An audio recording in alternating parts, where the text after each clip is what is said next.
I am so excited to share with you today turning our formal dining room into our dream office.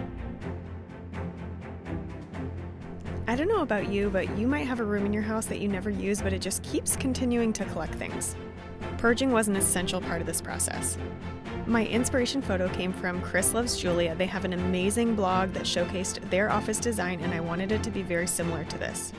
Next, I started asking on my Instagram stories, colors, wallpaper pics, all the votes. We knew that a priority with this office was that we needed the doors to be able to close. The entryway to the kitchen needed a door, and so we started with that one first. We have never hung a door before, but we got it done and we were so proud of ourselves. This motivated us to not hire anybody for the rest of this. We decided that we could do it. We just had to YouTube it, just like you're doing right now. We were able to build out this wall just a little bit further so that the bookcases could be more centered. And of course, we ordered the doors before we built the wall so that we made sure that they were custom fit. Our kids got to learn a lot in this process and helped along the way. We built custom cabinets from scratch, which we have never done before. About a month before this, we came into possession of free barnwood from a friend of my parents. This barnwood was amazing. It was all different colors, and we decided that we were going to build the custom shelves above the cabinet in that barnwood. But first, I had to finish the cabinets. We chose the cheapest plywood, so I actually used Drydex and I filled all the grain and then sanded it all down so that I could paint it. My husband built some doors for the cabinets and got a Craig jig tool to actually put in the cabinet hinges. It makes it really easy. And everything that we used for this, all the tools, is linked in my office conversion project on my Amazon storefront. A few weeks into this project and the office was coming along beautifully, I got started on the wall paint, which is called Statuesque by Sherwin-Williams. This brightened up the room so much. I had this like taupey, purpley gray color on the walls. I don't know why, from like 7 years ago. So we decided to go with a darker color for the wainscoting. We started applying it by hand, but guess what? It was so much easier to tape off the walls, use my Wagner Flexio 5000, and spray this enamel on. This is an enamel paint by Sherwin-Williams. It is for cabinets and furniture, and it is gorgeous, and it goes through this spray gun like butter. It only took 2 coats to go over everything, and then I was able to go with a paintbrush and do all the trim around the door and the window. In the meantime, we took the door off the hinges right there going into the kitchen, and we took it out to the garage, and I sprayed it with that statuesque paint as well.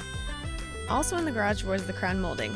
We cut it to its new size, and I painted it out there because crown molding is so hard to paint when it's on the wall, and so when you paint it ahead of time, it really helps the process.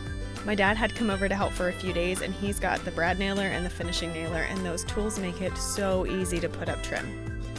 Then the day came that our doors arrived. These are custom doors that were ordered by our friend that works for a builder. We got them at an incredible price. Putting in French doors was a bit of a headache, but we figured it out. We had to bring over a friend because these doors were incredibly heavy. We also had to take off part of the 2x4 that was in the wall and plane it a little bit because my measurement was like 1/4 of an inch off. I stained the doors using a custom stain so that it would match the barnwood.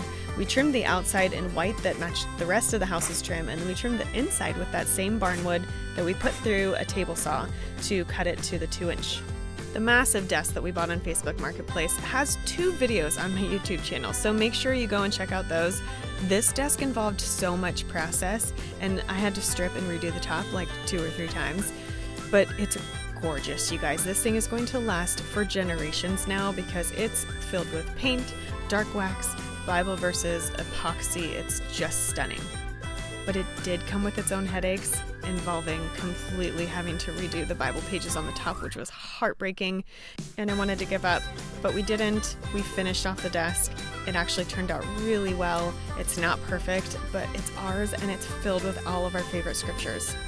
At this point, my husband was able to move into the office and start using it. We found this gorgeous light. It's from Amazon, and that artwork on the wall of the Bible is also from Amazon. We had to wait 4 weeks for the paint on the walls to dry before we started the wallpaper. The first piece was the hardest to put on, but I had a friend come over that was experienced with peel and stick and had done it a few times, and so she helped bring over her laser level. We got that first piece done and then redone. When we were finished with it, I realized the measurements I had given when I had it custom made just came in another 1/4 inch too short, which is my whole theme of this office is I'm always like 1/4 of an inch off. But have no fear, they sell these furring boards for $5 a piece at the store. So I primed them, I painted them, I put them on. It looked like the crown molding. It looked like it was completely a part of the piece to begin with, and a part of the wall and the crown molding on top. On the sides, it just looks like it has a frame now, and it's absolutely stunning. It covered up any mistakes at all. So I highly suggest, if you're doing a peel and stick wallpaper, that you add a frame to it. It's so fun. Here's some awesome before and afters, because a good before and after lets you know how far you've come and what you were able to accomplish. Again, we have very little DIY home experience. I am a furniture painter and furniture refinisher, but guess who's going to be doing a lot more of this, because now I want to transform like every room in my house. My husband's shaking his head at me right now, but I am so excited how this turned out. I'm so proud of us for researching. We didn't get stuck. We didn't stop. We just put our heads back down, got to work, especially when we made mistakes. We just went back through and figured it out. So I would love for you to drop a comment below and let me know your favorite part of this remodel. Everything is linked in the description, from the light to the clear acrylic whiteboard right there, the rug, everything in here, even the Roman shades that are on the windows, is all linked in my Amazon. Everything can be found online except for this gorgeous desk. It is one of a kind, and it will be staying here because it's heavier than I'll get out. But everything's done, so I'd love to know what you guys think.